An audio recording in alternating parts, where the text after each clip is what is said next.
We're slightly informal here with Okay. With the what? with the Ustream. It's usually a controlled program, but Figuring it out. we're out of the comfort zone.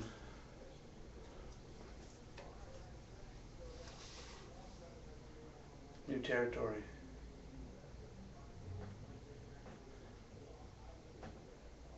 Jesus. What the fuck is wrong with this thing?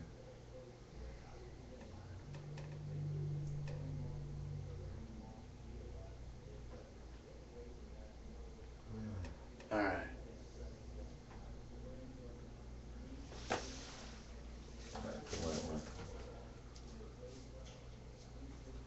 Fuck.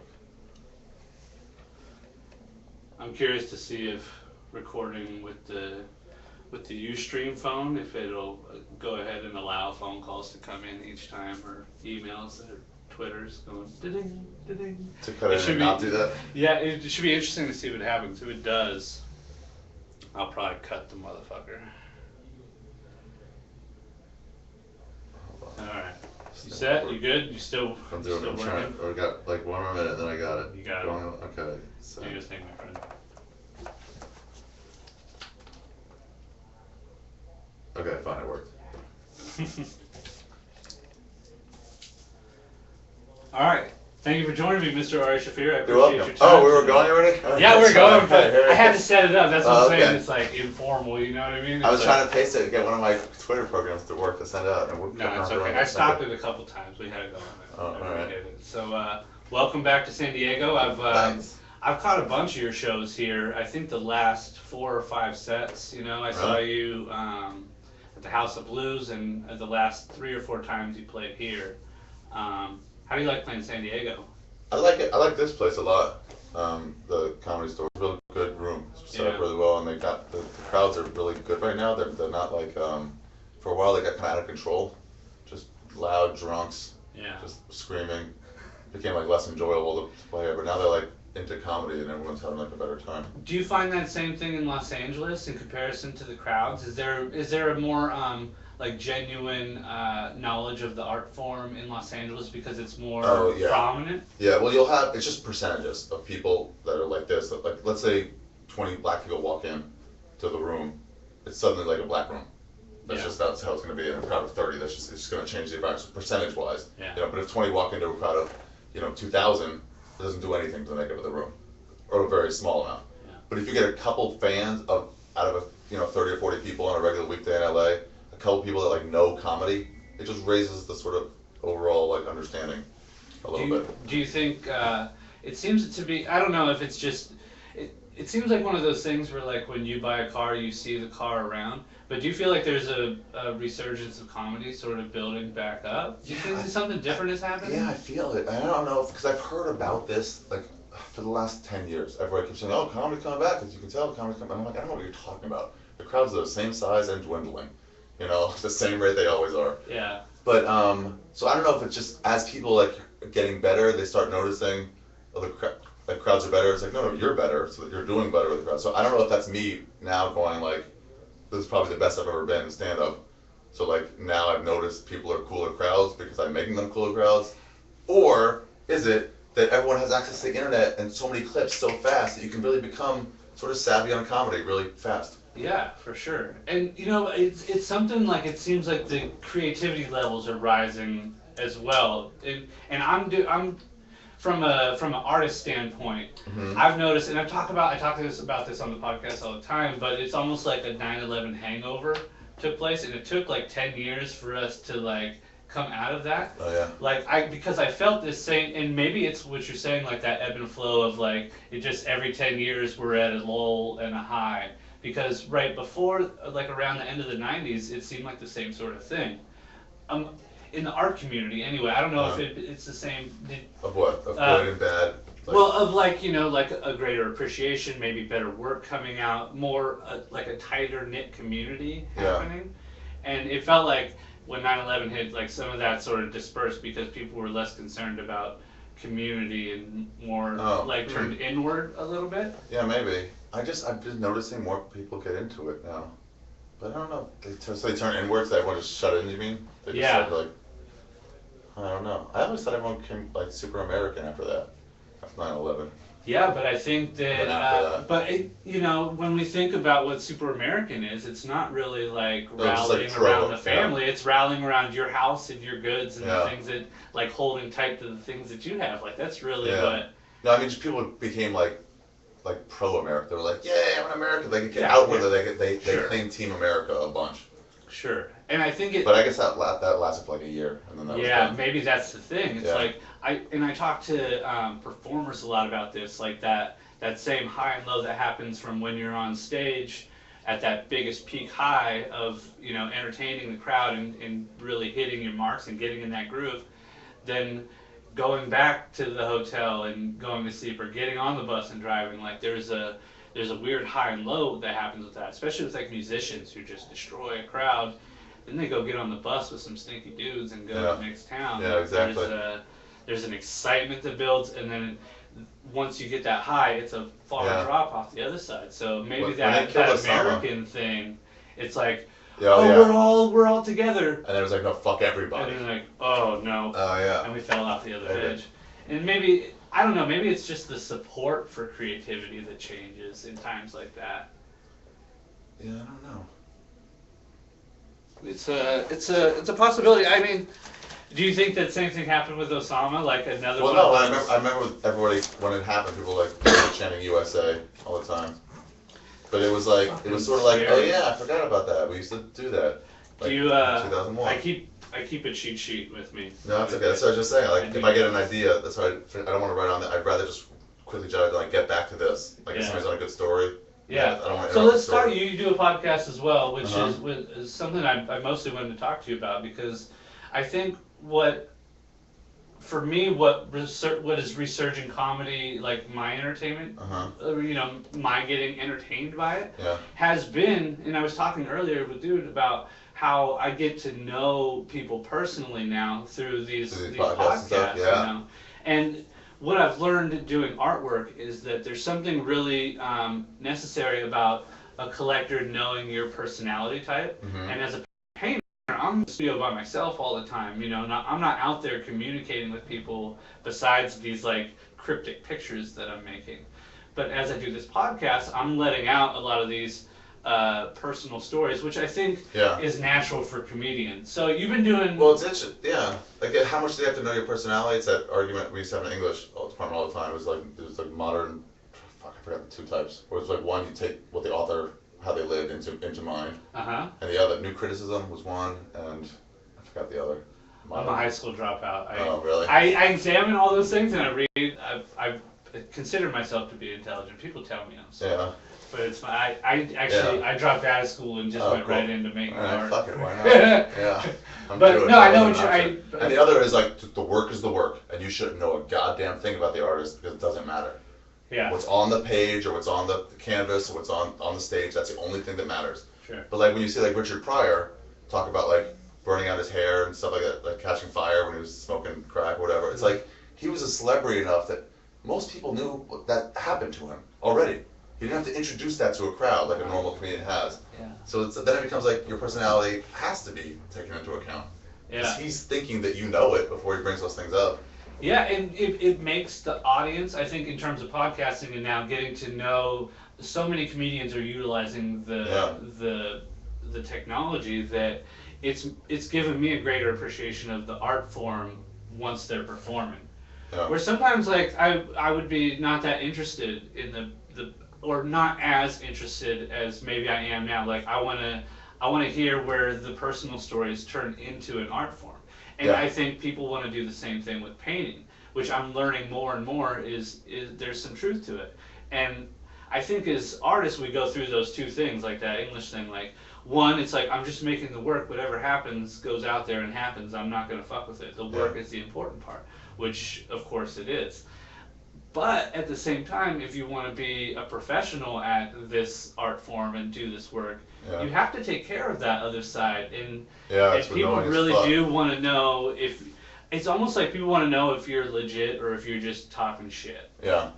Well, the podcast part, that's okay. That's easy to do. But any sort of business stuff on the other side, like trying to get people to come out, or I don't know any of that. You know, Yeah, I yeah. don't know what to do. Sure. But if it's just shooting the shit on a podcast, and that's okay. And what's interesting is that turns into the work. Yeah. That Oh yeah, actually you does get the material work. out of it, stuff like that. I've gotten jokes out of there. Sure. If people write me on like Twitter or something and like quoted one of my lines I said like off the cuff, I'm like, oh yeah, that was a good line. Yeah, I could put that in that joke. All right, Yeah. that'll actually work. Well, before podcasting, what kind of stuff? How did you? I think it's really interesting, like how comedians figure out something's funny Uh-huh. and then are able to pick that piece and take it to a stage spot or Yeah. be able to captivate a crowd with a certain story. Yeah. Because we all have moments in life where you say something and everybody around you laughs and it's funny. Yeah, it's just like how do But how do you that? turn Yeah. that into a dialogue with people who aren't talking back to you? Yeah, exactly. Yeah, it's a fun thing to do. It's fun to like have a story. Like a story, when you hear it, most of the times when somebody tells you a story, if something just happened, it's super short. It's like, dude, Tom and I just came from this. This lady was fucking nuts. She was just screaming at us. We didn't do anything. We got the fuck out of there, and that's it. Yeah. But then if you're gonna tell, like really not in, like lie, but like embellish, like add like, flower it up a little bit. Then it's like this lady, her breath smelled like. There's a comparison there. That's a joke. Yeah. Whatever it is. We got out of the car, we're driving his shitty, like, what the details are you going to include now that you have time to think about it? Yeah, then you'll make a story, like, way better and easier to listen to. That's the work part of it. Well, I think what I like about your work and your comedy is that there is those, like, I appreciate storytelling. Yeah. Like, I could sit down and just listen to funny stories. Like, I don't even necessarily have to have that, like, comedic rhythm that we get, that I see a lot or hear a lot of, like, ba-boom, ba-boom, ba-boom, Yeah. ba-boom, ba-boom, ba-boom. Right. Like, I don't need, Yeah, it's like... different in a story. Once you get the crowd on your side with it, like, into that cadence, then it becomes like they require less punchlines per second. And it's just sort of like we want to hear the details. You got to get them in the wavelength away from that ba-boom, ba-boom. And I think that's what's so great about podcasting, too, is you get those full stories. Yeah. And not only that, like... And podcasts aren't as funny as, like, straight stand-up, but they're very interesting. Yeah, in other ways, super, super interesting. Like to get, and like hearing certain people having opinions that are correlated to other people's, or for a listener, hearing an idea or like a personality type almost it becomes validated if you hear something in a group of people that that there's other people out there that are sort of like you, right? Or that experience some of the same emotions that maybe if they hear a live set, maybe they're not going to get that same experience. No, you won't, because you all have this like stuff you're supposed to talk about. When you let your guard down and whatever topic comes up, that's what you end up getting to. Yeah. Well, then you get your real feelings on something. But when you have pre-written stuff, it's like, how do I look in this? I don't want to come off looking like a molester or whatever. I don't know, whatever the details of the story are. But you can decide how to tell it and not, and so you're a little bit guarded. Yeah. When you're just talking, it's like, here's how I really feel about stuff. And yeah, you can match up with people. Speaking of, we're in the green room at the Comedy Store. It's a little molesty here. Slightly. It's a black room in here. Is our green room? Yeah, the black green room. Are rooms like this around the country? Is it? Yeah. Is it most clubs have some are way nicer than this. Some are jankier than this.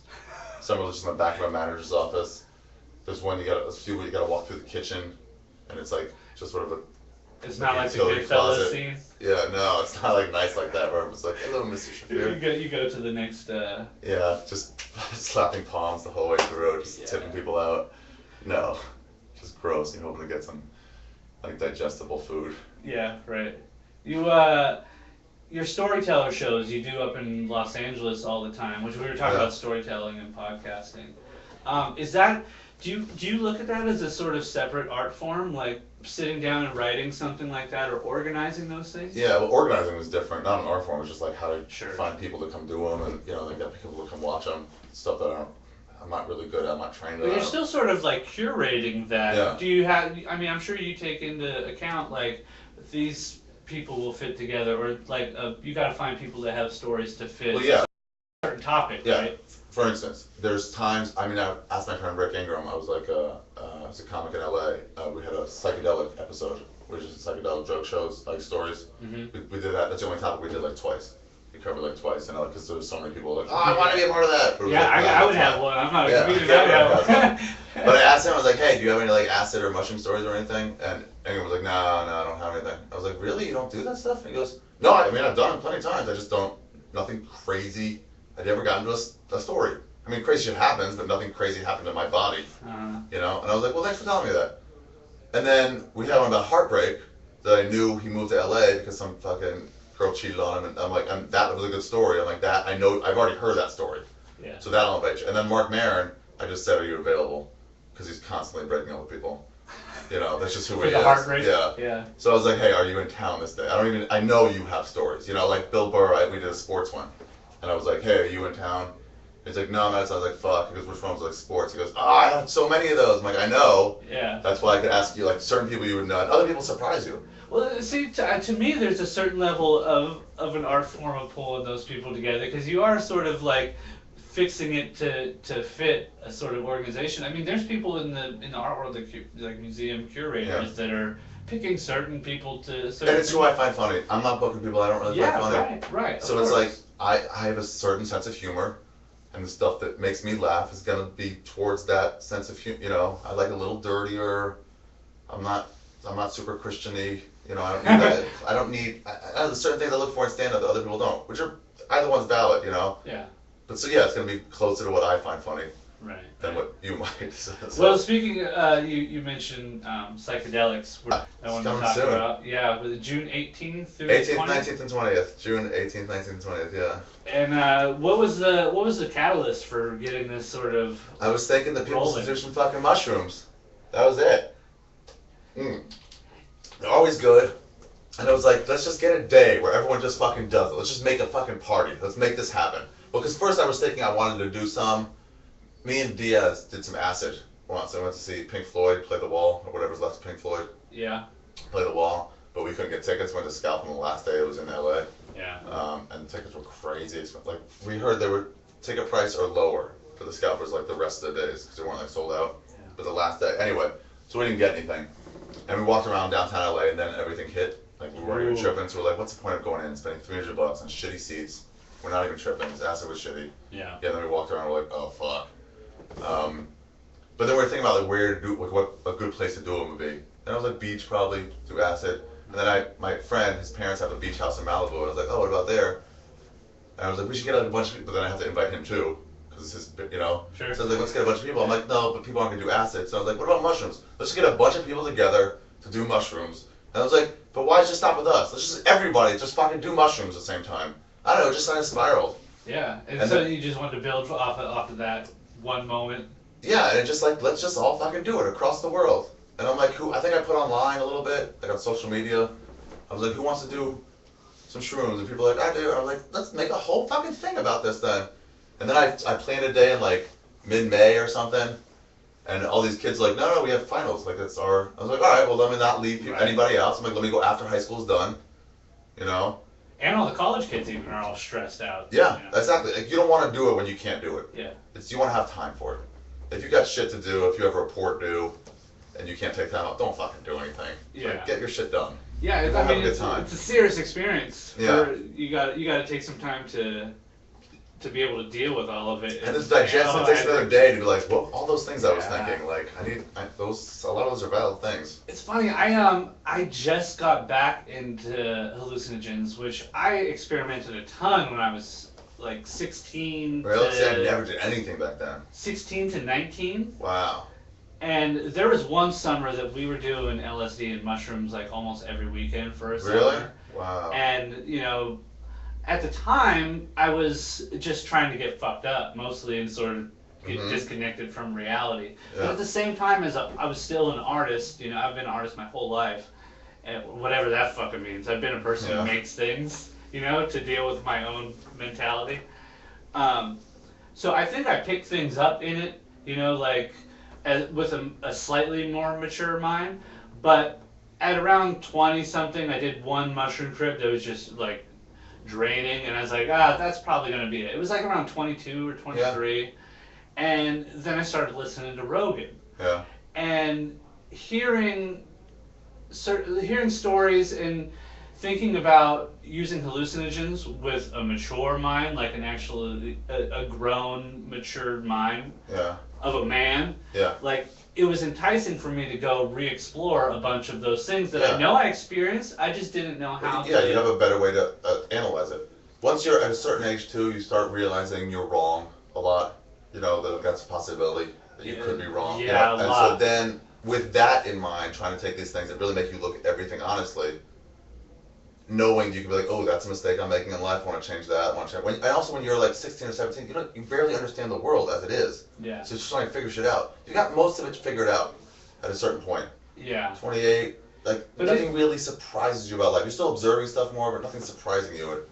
Yeah, it Yeah. took till my 30s, and then I was like, shit, I wanna re-explore these versions of the mind, and it's been really eye-opening. And part of listening to podcasts and doing these hallucinogens, and it's allowed me to be more open, not only about myself, but to be more honest to myself and the people around me. Yeah. So like now I feel like there's like it's so weird to have this discussion knowing that it's going out live on the internet, hundreds of people are going to listen to it.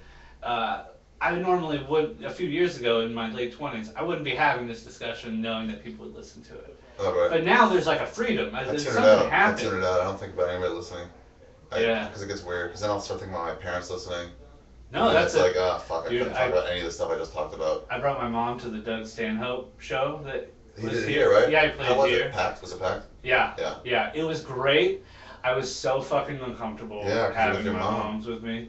You know, I knew that there was probably going to be some weird moments, and Yeah. and from his Because he older says stuff that material. you don't feel like hearing around your mom. You don't want her knowing you're listening to this. Well, what's even Or more laughing. uncomfortable is knowing what she's laughing about Oh. while I'm laughing. She had a great He's time. talking about doing lines off a fucking hooker's Dude, ass. she was loving it. She was dying, Really? and she had her husband died at the end of last year, and you know it's been having rough times, like just Congratulations. dealing with life. Yeah. And you know I wanted to bring her out and just be like, you know, have some fun, moms, right? Never bring my mom to stand She died the whole time. She had a great time, like laughed her ass off. But I was just like, I want to laugh. Oh, I don't really want to laugh. This makes me uncomfortable. Uh-huh. It was very strange. I won't do it again. But I was Oh, wow. glad that I was glad that she had. I watched Colorado with my dad, and there was a sex scene in it, but it was a funny sex scene. But even that, I was so repressed that it was like, and I was like 14 or 15. I was like, oh, this is so weird. Well, the show opened with a girl. I think her name was Christina. Christina what? Fuck, I don't remember. Okay. A heavy-set blonde girl that works at a porn shop. Okay. Oh, stand-up gets weird. Yeah. It got rough right out the gate. She wasn't good?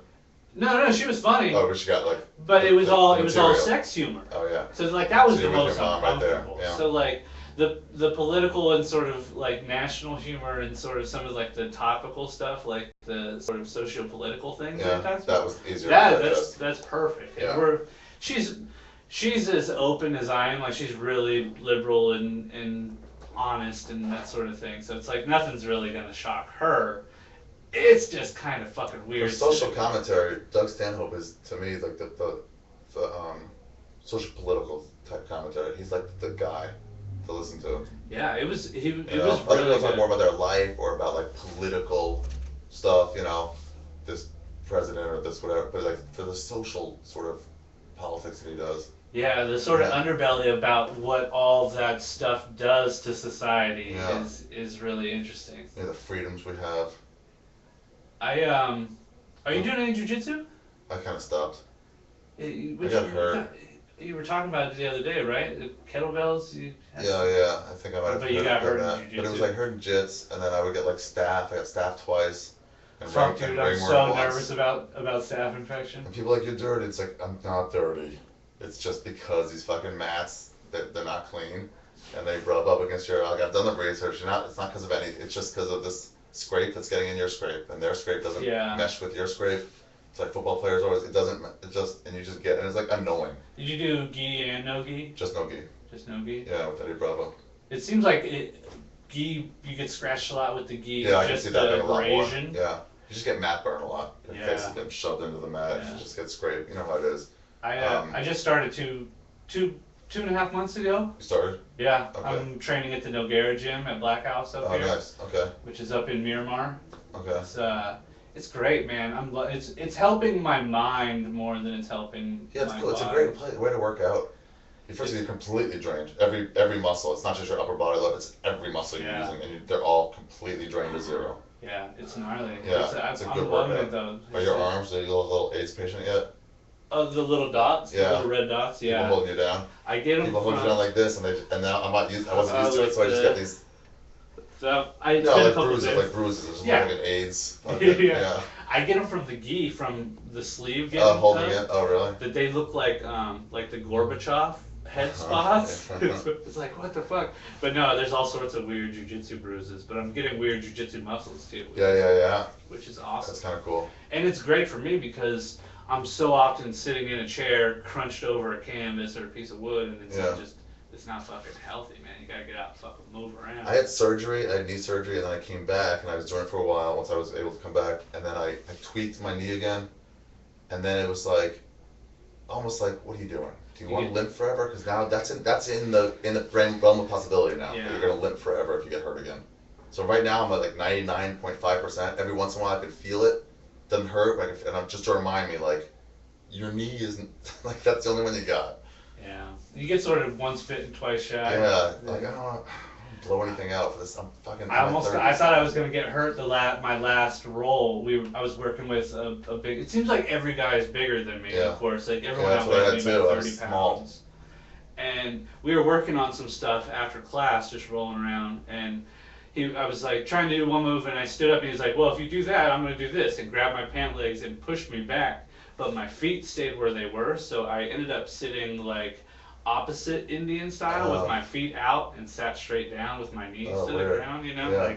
like that. Yeah. Camera can't And see like me. if you're moving, so you Yeah. can't stop. You're like, And I thought, wow, I'm gonna break both of my knees right now. This isn't gonna be fun. But I jumped right up, and I guess just being limber from the full class, I was able to not get too hurt. But I felt it in my knee the next day. Yeah. As soon as I feel any sort of thing, immediately when I was rolling, I was like, ooh, I might have tweaked a little bit. I just stop. I don't push it. I don't get hurt worse. I'm like, let me see how this feels in the morning, and then I'll decide if I want to go again. What is your plans for Shroomfest? Do you got anything lined up? I'm gonna be in Vegas the first day. I don't know if I'll do them there or not. It depends if this one other guy comes, one of the comicos, and then I think we might. Everyone's talking about going to the Comedy Store in LA on Sunday. A lot of people were talking about going and doing there. There might be like 50 people on shrooms there. That's what I was going to bring up was that, the last time I had done them before I, got reacquainted, I was like 25. Technology wasn't there. I didn't have a smartphone. I maybe had just got a cell phone and were just starting to get some stuff, just doing stuff on the computer. But the last time I went and took mushrooms, all of a sudden I have this computer on my hip, like a whole bunch of new technology that felt really strange to use. Yeah, I try to leave my phone, or I have before left my phone like in the car, just like one because I'm always afraid that I'm gonna get weirded out and just chuck it, like it's gonna get hot, and I'm gonna throw it. Yeah. I don't want to lose my fucking phone. Yeah. But then also it's like, get away from it for a little bit. Yeah, I wanted to use it, but every time I would turn it on and I would just look at it and it would just be confusing. Yeah. And not that it confusing in that I didn't know how to use it, but just looking at the screen, I would just get distracted. Right. And just be like, no, I don't think I'm gonna do. I was glad that when you go to the UFCs, once people start coming in, data reception goes down to zero. Like everyone's trying to, put their Twitter updates and stuff like that. You can't do anything. Yeah. So eventually you kind of put it away. But I did some acid and went to the UFC, and I was glad that all these people came because I knew it's like you ain't posting anything, you ain't posting thoughts, you just nothing. You're not using it. So I would just leave it in my pocket, only because I couldn't. Yeah. Because it was no, but it was like that was a good thing for me. Well, hopefully it'll be really cool to see. I know that you made a Facebook page. There's Shroomfest. If you go to Shroomfest, there's a picture of just a red mushroom. There's a hashtag. It'd be really cool if people start posting up because everyone has the ability to do a YouTube video at any time. Yeah. They could record stuff and put it up. See, it does still make the sound even though it's recording on the YouTube. Yeah, let you know. Yeah, there's nothing I can do about it. Yeah. But it's hopefully people will go through and put some stuff up. I think I'm gonna try. If you're on Twitter, there's this thing you do called hashtags. Everyone that's on there knows what it is. Right. But then you can search just for that hashtag. So if it's about like Super Bowl ads, and you want to hear what everyone's saying about Super Bowl ads, just search for that hashtag, and while it's coming up, you'll see what everyone's saying. So Right. Shroomfest is this hashtag. So if you want to follow along, like the day after you do yours, the day before you do yours, see what pictures people are posting. If your friend is just like going like this, like you want to record a fucking 10-second video, fucking yeah, let's all do it sort of together. It would be cool to set up a blog page too. Everyone, it would turn into a clusterfuck though if you had a blog page that you just like, here's the blog and the password. And just let everyone just. I wonder if there's a way to do it to where you could be selective about. No, I kind of wouldn't want to be. I kind of want, and I'm setting up my website right now to see if. Well, you could do like a WordPress blog for free that say, here's the name and password, and everyone can go in and do their own thing. I would be worried people would fuck with other people's posts. Oh yeah, that would be a problem. That would be a If problem. someone decided to get douchey and turn everybody's posts into Because like. it's not like I'd love to say like no, people are cool to do mushrooms, but it's like it only takes one person Yeah. to be a dude, and that kind of ruins everybody's safe feeling. Yeah. Oh, So yeah, it would have to get moderated. Yeah, but then. But it could easily, somebody could just delete the whole thing. I want a way where people just post things, but not edit or change anything. Almost like a comments, like a long comments thing. Yeah. You know, just post videos, post pictures, post stories. You know, if you write out a fucking story in 5 paragraphs, put it up there. You know what could work is to just, if you get people to do it on the Facebook, Yeah. to just transfer it over to like a full blog format. Because it'd be cool to have everything there where people could put their videos. Could I do it as a page on my website? Have a blog thing like that? You could make it be like a link. A link that to goes a yeah, like that's what template or I do something. with my blog. Is I just use a WordPress blog because it's easy to update, and I just have a link on my webpage because the website is always a bitch to update. Yeah, but how do we do it where people couldn't edit anybody's thing? I'll look at it and see if there's like a lock, Yeah. like if you could post something and lock it, but I think it would. Yeah, they would have. It'd be difficult, but I think it'd be cool to be able to figure something out Yeah. like that to where everyone has a place. And you can just see it. I have a link on arithegreat.com. Okay, nice. For Shroomfest. Nothing's on there yet. Yeah. But that's where I'm gonna try to house as much stuff as possible. Last time I did shrooms, I went and tripped out in the mountains for a while, and then drove down to the beach and got in the sensory deprivation tank for the first time. On shrooms? After my full trip, Uh-huh. like probably about the 6 hour mark after eating them, which was great, man. It was actually ended up being like a relaxing moment because it was a really high stress trip the whole way through. You know, of course, the first one after coming off of like 6 years, it's gonna be like, all right, you're dealing with all that bullshit now for 6 years. But I got in the tank and it was like, okay, relax now, and it was super comforting. But the trip made me like, oh geez, you know, just charging like a full eighth to the head was it was hard to deal with. Yeah. So this Shroom Fest, I'm gonna do like a gradual.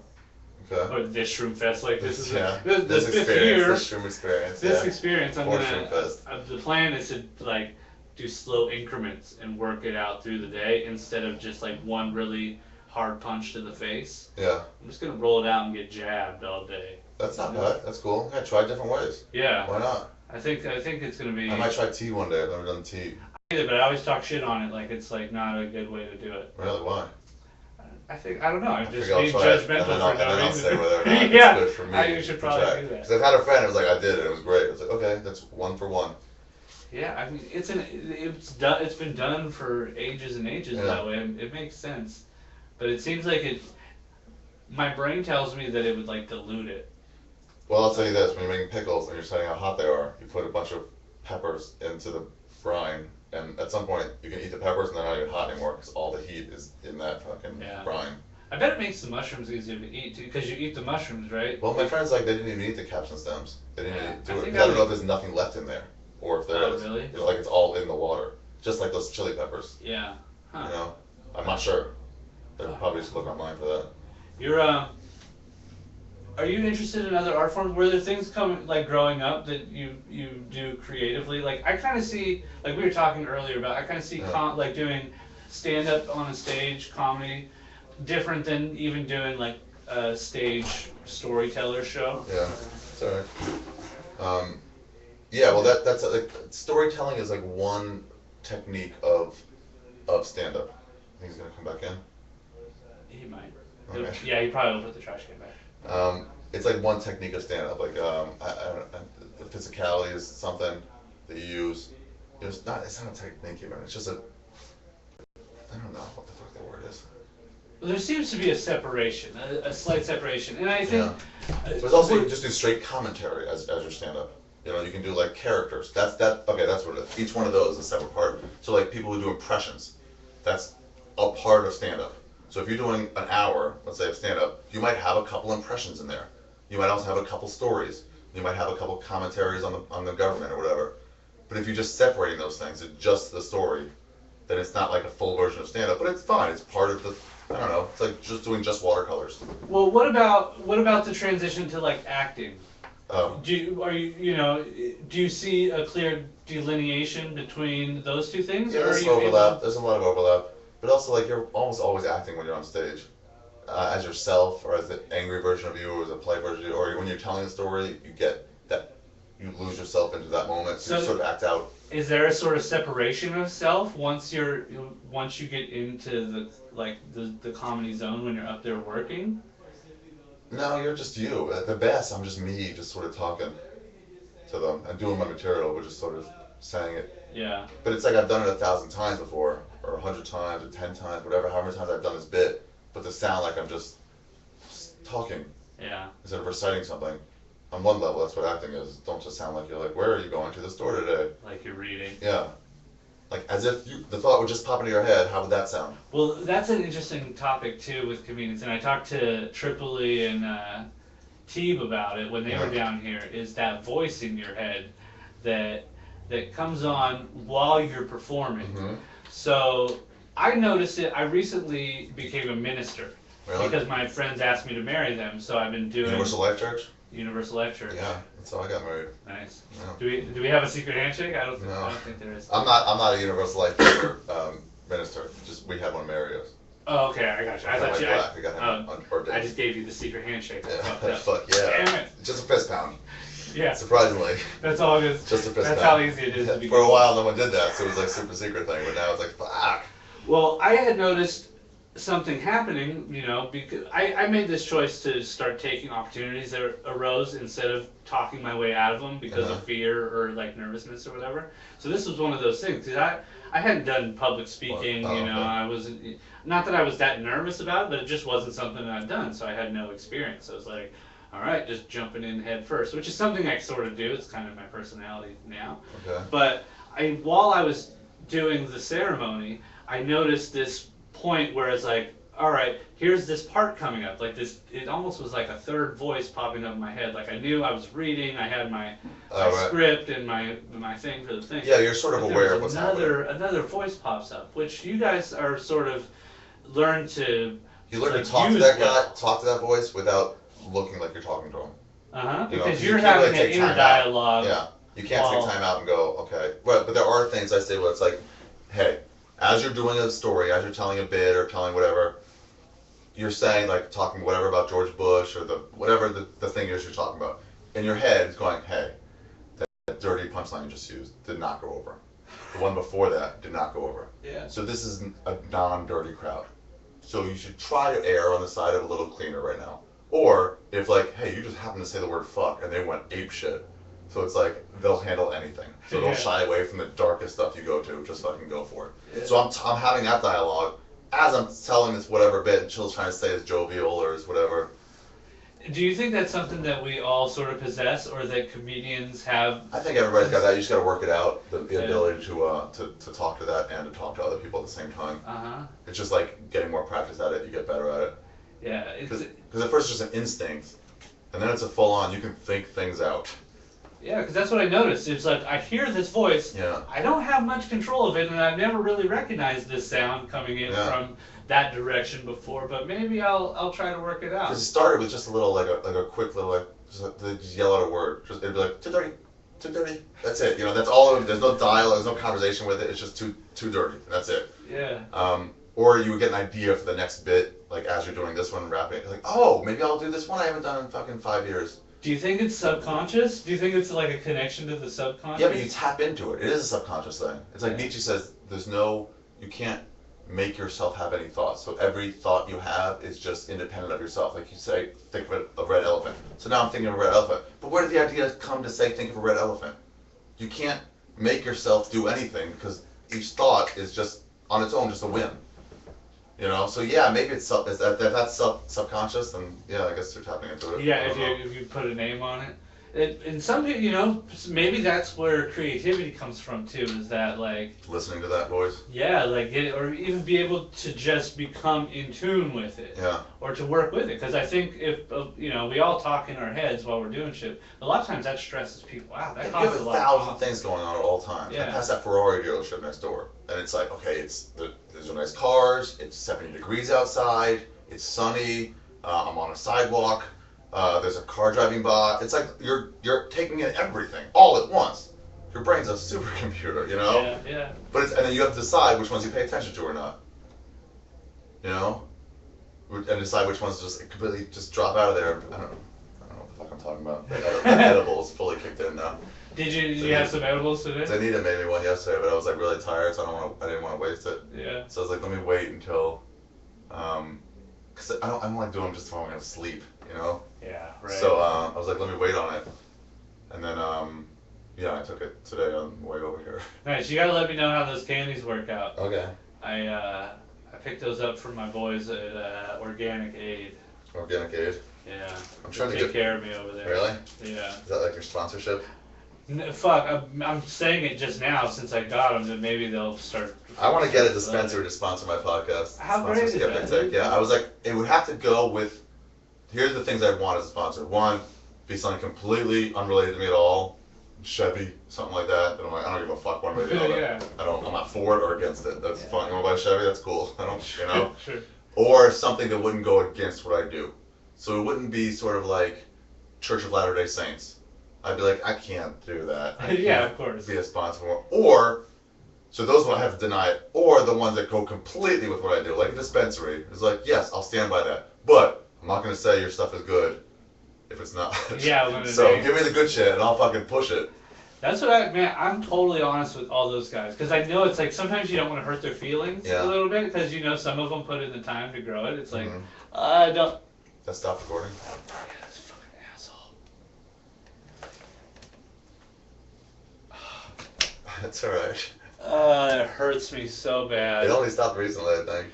No, but it's not gonna fucking save now, dude. The whole thing's not going to save? Well, see this is Oh, back up. backup, because it did this to me before. What did it do? That's why I kept checking it. It just Froze? froze the program. You have everything else shut down? Yeah, it's just. Some of those things take all the power. That's what when I heard Red Band talk. God. And I have some battery issues going on. with Oh, really? This is a donated computer. That sucks if you can't trust it to record, then you start worrying about it the whole time. But it just worked. It worked the last time. Fuck. That makes me so sad. Alright, well, we got this. Yeah. And what I ended up doing last time was I had the Ustream playing, but that Ustream sound is not going to be the best. Oh, really? Well, Oh, this good. is actually really good. This That was looks good. all donated to the podcast too Really? by It's some audio. listeners. Both That's is, got multi-directional. That's pretty good. yeah, it sounds really good, and I use it just as the backup, which is we're talking about the task am that I got. But that's like, did you notice I kept looking back to Yeah. see to make That's sure why I it's kept on. seeing it. I was like, oh yeah, we're recording. I thought you were looking at the time or something. I saw your eyes change when it Yeah, I was looked like, back at the thing. I was like, yeah, that doesn't look like the face of recording. It would be so nice if it just, see, every time Pop back on, it ain't gonna start. it's gonna say application not responding. Yeah. Fuck. Well, let's plug your stuff. Okay. I feel So devastated. Shroomfest first and foremost. Yeah, June most important. 18th, 19th, and 20th. Hashtag The Shroomfest. Shroomfest, go to the Shroomfest Facebook page, and there'll be a link on there from my website or whatever. Mhm. But Ari the Great, and we'll figure out a way to post. But I want to have this kind of all done together, so everyone figure out who you want to do them with, people you feel safe with, and just fucking do them. Let's all do them together. And if there's any sort of like you get connected with the spirit, stuff that I don't believe in, but if any of that shit is true, I feel like we'll be more likely to find out if Fucking, that's all over the world. People in Holland are doing it, in England and Australia. Tons of people in Australia are doing it. So to see if Canada. that mind connection thing Yeah, works. like we're all doing them at the same time. We're all doing them together for this purpose. Well, there's something very strong about that. I talk about it quite a bit, like the way when a natural disaster hits, when everybody's thinking about the same thing, there's a weird bond that it's something different than our normal fucking five senses. What it is, I don't know.